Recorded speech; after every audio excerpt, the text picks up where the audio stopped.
You've seen them from your car window while you're stuck in traffic, those massive yellow beasts of steel tearing up the earth or lifting concrete beams into the clouds. From a distance, it looks almost easy, doesn't it? Almost like a giant real-world video game. You see a guy sitting in a climate-controlled cab, he moves a couple of joysticks, and a mountain of dirt moves. It looks peaceful, rhythmic, maybe even fun. But here is the reality that most people never see. It is none of those things, not even close. Being a driver of heavy equipment is one thing. Almost anyone can learn to move a lever and make a bucket move. But being an operator? That is a craft. It's a high-stakes mix of physics, intuition, and a feel for the iron that you just can't teach in a classroom or learn from a manual.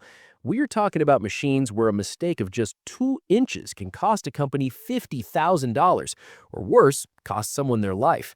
These operators are the surgeons of the industrial world, and their scalpels weigh 50 tons. Today, we're going deep into the world of high-stakes dirt. We're going to look at the top 5 machines that even the most seasoned veterans respect, the ones that separate the rookies from the legends. These are the beasts that make the pros sweat. These are the 5 hardest heavy machineries to master. Let's start with the one everyone thinks they can run, the bulldozer. It is the undisputed icon of the construction world. If you ask a kid to draw a construction machine, they'll draw a dozer. And on the surface, the design is deceptively simple. It's a massive engine on tracks with a heavy steel blade on the front. You point it at a pile of dirt, you put it in gear, and you push. What's so hard about that? Well, if you want to just move a pile of dirt from point A to point B, sure, a rookie can figure that out in an afternoon. But if you want to see a grown man cry, put a beginner in a D6 and tell him to finish grade a house pad. See, there are 2 ways to run a dozer: bulk pushing and finish work. Bulk pushing is just being a bull in a china shop, but finish work? That is where the art comes in. The technical difficulty of the dozer lies in the fact that it's what we call a short wheelbase machine. Even though it has long tracks, it is incredibly sensitive to the ground it's sitting on. Imagine you're trying to create a perfectly flat surface. As you drive forward, your tracks hit a small mound of dirt, maybe just 3 inches tall. Because the blade is hitched to the frame and sits several feet in front of the tracks, when the front of the machine rises 3 inches, the blade tips up nearly a foot. If you don't react instantly to lower the blade, you've just created a hump. Then, as your tracks roll over the top of that hump and start to move down, the blade digs in deep, creating a dip. This creates a vicious rhythmic cycle that operators call washboarding.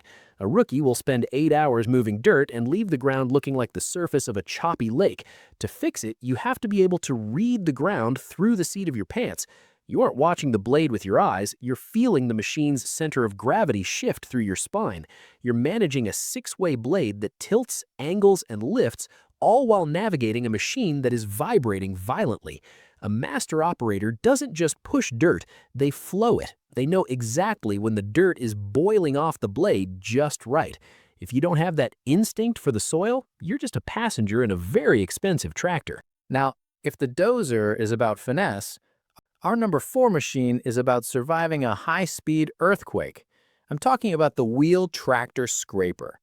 If you've never seen one of these in action, imagine a massive, articulated tractor with a giant bowl in the middle that gouges the earth while traveling at 30 miles per hour. These are the drag racers of the earth-moving world. They are built for one thing: moving massive amounts of earth across long distances as fast as humanly possible. So why is it so hard? First, there is the physical toll. Scrapers are notoriously bouncy. Because they have huge rubber tires and no traditional suspension, they develop a harmonic oscillation known as loping. If you hit a bump at the wrong speed, the machine starts to bounce. And because of the way the weight is distributed, that bounce can get so violent it will literally launch an unbuckled operator toward the ceiling of the cab. Operators call it the rubber spine. You have to learn how to feather the bowl hydraulics to break that rhythm, or you'll be heading for back surgery before you're 30. The coordination required here is insane. You're managing 3 different hydraulic systems while driving an articulated beast. You've got the bowl, which controls the depth of your cut, the apron, which is the jaw that holds the dirt in, and the ejector, the wall that pushes the dirt out. If you drop the bowl just 1 inch too deep while you're moving fast, you'll spin your tires. and a single scraper tire can cost upwards of $20,000. If you spin those tires in rocky soil, you can shred them in minutes, and that's a very quick way to get kicked off a job site. The real pro move, though, is the push-pull operation. This is where two scrapers hook together using a specialized block and bale. The rear scraper pushes the front one to help it dig into hard clay. Once the front one is full, the front operator pulls the rear scraper to help it get its load. You have two operators in two separate machines who have to act as one single mind. If the lead operator accelerates while the rear operator is still digging in the ground, they can snap the hitch or jackknife the entire 100-ton assembly. It is a high-speed, high-stress, high-noise environment where teamwork is measured in split seconds. At number 3, we leave the dirt behind and head 300 feet into the air. The tower crane operator has the loneliest and most stressful office on Earth. Your day starts with a vertical climb up a ladder inside a steel mast that can take 20 minutes. Once you're in that cab, you're there for the shift. You've got a lunchbox, a radio, and a view that would make most people's knees go weak. But the height isn't even the hard part. The hard part is physics. When you pick up a 10-ton load, it's hanging on a steel cable that might be 300 feet long.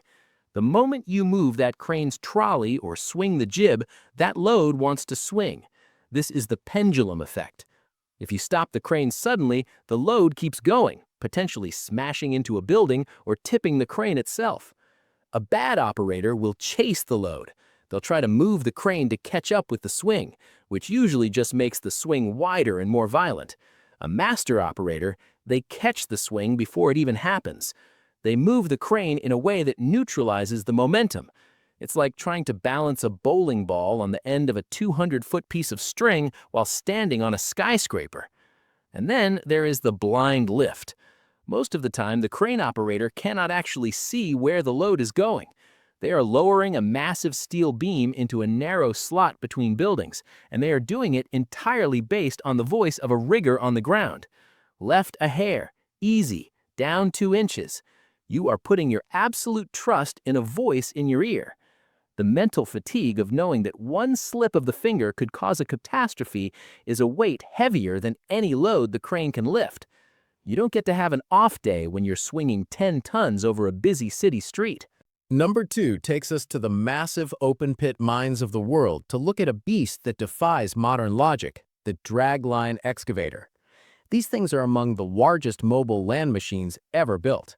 They don't move on tracks. They have massive walking shoes that lift the whole machine up and move it backward one slow step at a time.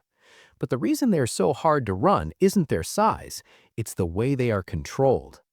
Almost every other machine on this list uses modern hydraulics. You move a joystick, a cylinder expands, and something moves. But the Dragline is a cable-operated machine. It is essentially a giant motorized version of a medieval trebuchet. You have a hoist cable that pulls the bucket up and a drag cable that pulls it in. There is no solid metal arm holding that bucket. It's just hanging there on a wire. To operate a dragline, you have to learn to cast the bucket. To reach the dirt, you swing the entire house of the machine, which weighs thousands of tons, and use that centrifugal force to toss the bucket out past the end of the boom, almost like a fly fisherman. You have to time the release of the cables perfectly. If you're a second late, the bucket flips over. If you're a second early, it slams into the ground and snaps a cable. Managing the tension is a constant 4-limb exercise. You're using your feet on brakes and your hands on friction clutch levers. There is no stop button. If that bucket starts to swing out of control, you have to operate your way out of it by counter-swinging and braking manually. It's a rhythmic, hypnotic, and incredibly difficult dance of steel. It takes about a year of daily practice just to become not dangerous, and a decade to become fast. In the mining world, a good dragline operator is treated like a rock star because they are doing something that feels like fishing for mountains with a 50-ton hook. Finally, we've reached number 1.